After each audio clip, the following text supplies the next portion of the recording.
Voltamos para o segundo bloco do nosso programa, que hoje entrevista a advogada especialista em direito previdenciário, Carolina Melhado de Castro. Bem, advogada Carolina, atualmente quais seriam as maiores dificuldades que um segurado tem que enfrentar ao pleitear os seus direitos diretamente numa agência do INSS? Bom, como a gente já tinha falado, né? A falta de estrutura leva ao mau atendimento nas agências. Começa por aí. Começa por aí.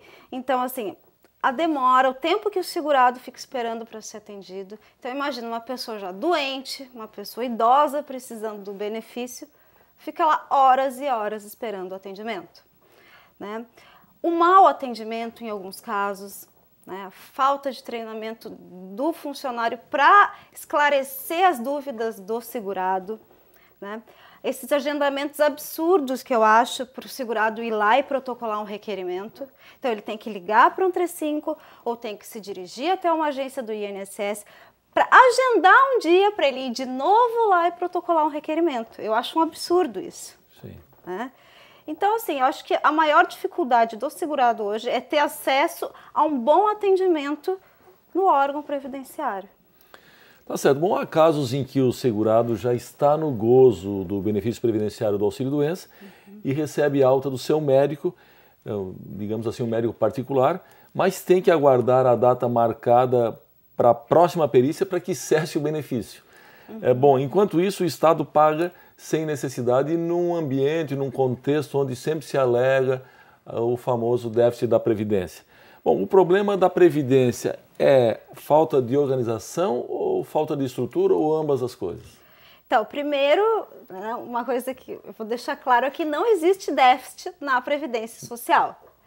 Por quê? As pessoas têm a falsa impressão de que a única fonte de custeio da Previdência, no caso da Seguridade Social, é a folha de pagamento, a contribuição incidente sobre a folha de pagamento. Mas as pessoas têm essa impressão porque o governo reiteradamente noticia esse déficit da Previdência.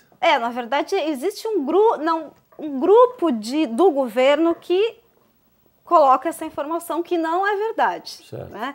Porque a Previdência, não vou falar que Previdência, vou falar Seguridade Social, né, abrangendo todos os setores, que é contribuição sobre o faturamento das empresas, sobre o lucro líquido das empresas, sobre concursos e prognósticos. Então, existem muitas fontes de custeio para a Seguridade Social. Então, não existe déficit. Tá?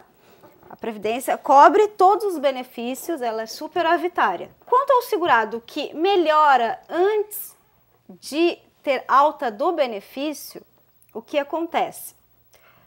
Ele pode se dirigir até a Previdência Social, dizer que está se sentindo capaz para voltar a trabalhar, pedir uma perícia, falar para o médico que já está apto para o médico antecipar essa alta dele. Tem casos que o INSS consegue antecipar a perícia para esse tipo de problema. Tem casos que, infelizmente, a falta de estrutura, falta de funcionários impede que isso aconteça. Deveria haver uma agenda especial para esse tipo de atendimento, né? Porque representa, inclusive, a economia para o próprio Estado. Sim, com certeza. Deveria, mas, infelizmente, não há. Muito bem, os juizados especiais da Justiça Federal, encarregados das questões previdenciárias, eles também estão sobrecarregados e há considerável demora nas decisões. Quase, digamos assim, semelhante à demora das perícias do INSS. Qual a vantagem, então, de se ajuizar uma ação nesses casos? No caso judicial, as ações judiciais não são tanto pela demora, mas pelo indeferimento. Então, primeiro porque o segurado ele não pode entrar diretamente com uma ação judicial. Ele precisa primeiro fazer o requerimento administrativo do benefício. Se for indeferido, ele vai para o judicial. Então, não é tanto pela demora. Existem casos que a gente tenta entrar com um pedido de tutela antecipada, como eu falei antes, e muitas vezes não é deferido porque o juiz exige a perícia judicial. Mas no caso de indeferimento, que é um dos casos mais comuns nos juizados, na verdade, não é uma vantagem, é uma necessidade que o segurado tem de ingressar em juízo para conseguir obter aquele benefício de novo, né? Então, eu vejo não como uma vantagem, mas como uma necessidade de entrar em juízo. Bom, a demora no atendimento do segurado pelo INSS, no caso, não poderia também ser considerado um dano moral? Há como reclamar um dano moral do Estado numa situação como essa? Então, já existem bastante ações judiciais nesse sentido. O que acontece? Com a demora ou com o indevido indeferimento pelo INSS do benefício, o segurado fica sem receber o benefício, fica sem dinheiro para comprar remédios, até porque ele está doente, fica sem poder pagar, de repente, uma conta de luz, tem seu nome escrito no SPC, no Serasa, às vezes até perde um bem porque não pôde pagar a prestação. Então, isso tudo é um dano na esfera pessoal do segurado. Certo. Né? Então, existem ações pedindo indenização por esse dano que o segurado sofreu na sua esfera pessoal.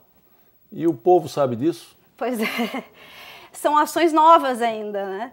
Tem poucas decisões ainda sobre isso, porque muitas vezes o segurado não consegue comprovar o dano. Então, assim, ele tem que comprovar que efetivamente ele sofreu um dano e merece uma indenização, né?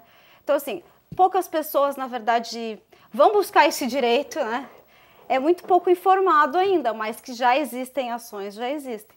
O caminho é que aumente esse número, para quem sabe essas ações tenham um caráter educativo. Sim. E melhore as condições tanto no atendimento, como a gente já falou, em tudo, né?